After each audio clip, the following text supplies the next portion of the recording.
بسم اللہ الرحمن الرحیم۔ آج میں آپ کے سامنے وہ چیزیں بیان کروں گی جن سے جو ہے وضو نہیں جاتا۔ ایسی کون سی صورتیں ہیں کہ اگر وہ ہو جائے تو ان سے وضو نہیں جاتا، آپ کے سامنے وہ آج بیان کروں گی۔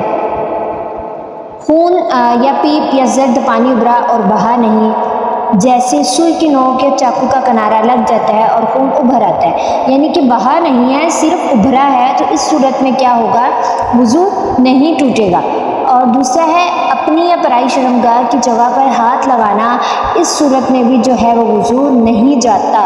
اور ایک حلال کیا، مسواک کی یا انگلی سے دانت مانجے، یا دانت سے کوئی چیز کاٹی اور اس پر خون کا اثر پایا، یا ناک میں انگلی ڈالی اور اس پر خون کی سرخی آ گئی مگر وہ خون بہنے کے قابل نہیں، تو اس چیزوں سے بھی جو ہے وہ وضو نہیں ٹوٹتا، یعنی کہ ہلکا سا بھی خون کا اثر پایا جائے تو اس سے جو ہے وہ وضو نہیں ٹوٹتا جب تک خون بہے نہ۔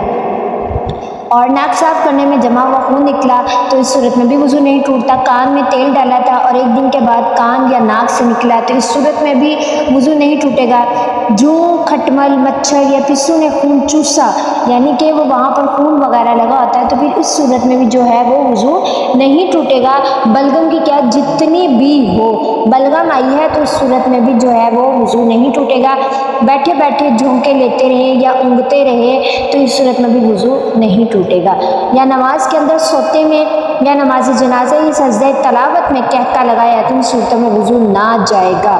اور آخری صورت میں نماز یا سجدہ فاسد ہے، یعنی کہ یہ جو صورتیں، اس صورت میں جو ہے وہ وضو نہیں جائے گا، اور آخری صورت میں نماز یا سجدہ فاسد ہے۔ آخری صورت کون سی ہے؟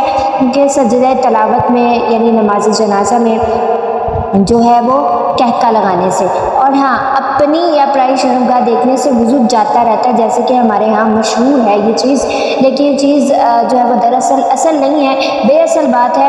ہاں، عورت کا بلا ضرورت بدن کو کھولے رکھنا، اگر چاہے وہ سر ہو یا کلائی یا بازو، دوسروں کے سامنے کھولنا حرام ہے، تو ان سب چیزوں سے بچنا چاہیے۔ تو یہ صورتیں ہیں جن صورتوں میں وضو نہیں جاتا تھا، مختصر سی صورتیں ہیں جو آپ کو یاد کرنی ہوگی۔ اللہ رب العزت سے دعا ہے کہ اللہ تعالیٰ ہمیں اس پر عمل کرنے کی توفیق عطا فرمائے۔ اللہ تعالیٰ میرا اور آپ کا حامی و ناصر و وما علینا الا البلاغ المبین۔ جزاک اللہ خیرا۔